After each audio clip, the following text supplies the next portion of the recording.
Hello, everyone.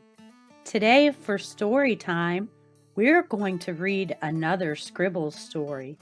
This book is called Invisible Scribble. Are you ready?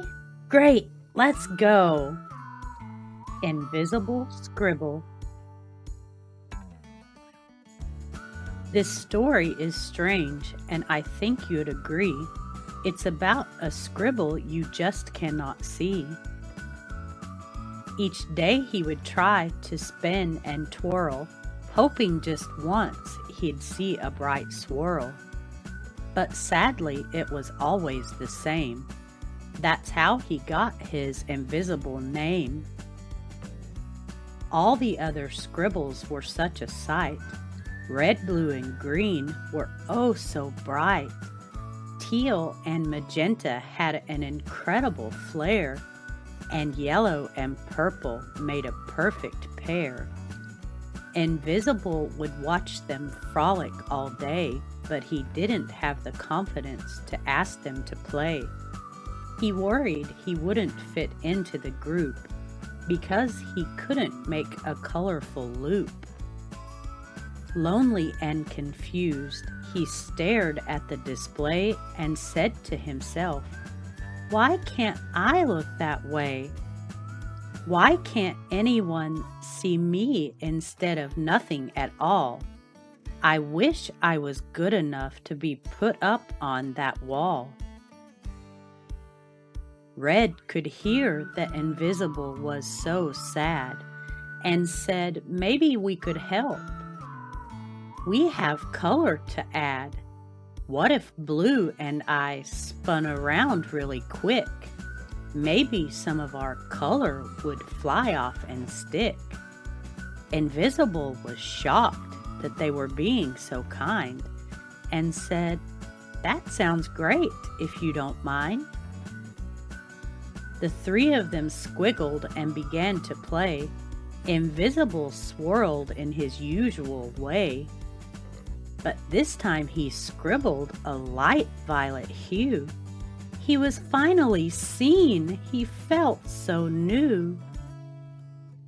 He thanked Red and Blue for having a kind heart and took a giant leap to start his own art. But when he landed, he was invisible once more. He couldn't believe it. He was the same as before. Invisible cried out, "Now can you see? There must be something wrong with me." With his head tilted down, he slowly walked away and said, "I'll just stand here and watch you all play." "Nothing's wrong with you," Orange said with a shout.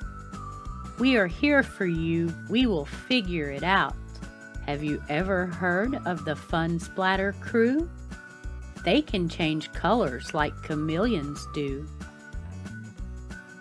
When the Paints heard their name, they arrived in a hurry. They got all mixed up and became a bit blurry. They were having so much fun, they just weren't aware that Invisible Scribble was standing right there. It happened so fast, and oh how they splashed when they all accidentally collided and crashed. Paint covered Invisible from head to toe. Then something great happened. He started to show.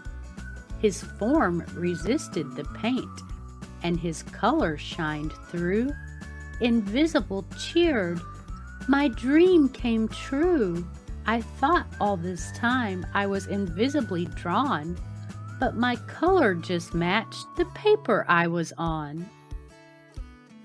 Invisible was excited to create more art, but he quickly noticed he couldn't start.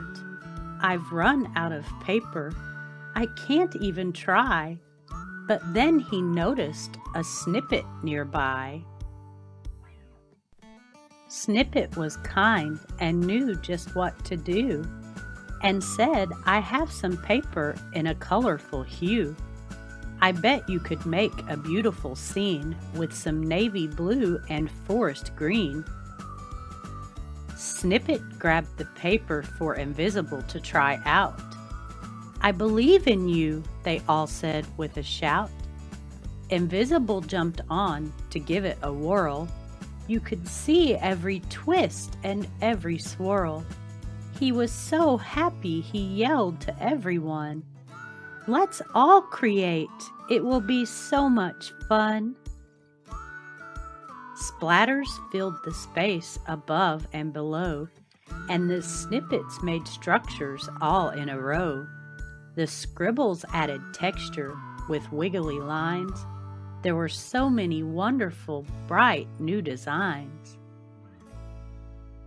"I can't believe it," Invisible proclaimed. "I'm on the wall and finally framed. Your kindness grew my self-esteem and gave me courage to fulfill my dream. Thank you all for believing in me. I once felt hidden, but now I can see that each of you helped fill my heart and made me see I was always art." Very good. Thank you so much for listening to Storytime with me again. I hope you enjoyed the Invisible Scribble book, and maybe you can make some invisible scribbles and splatters and snippets of your own. I'll see you next time. Bye-bye.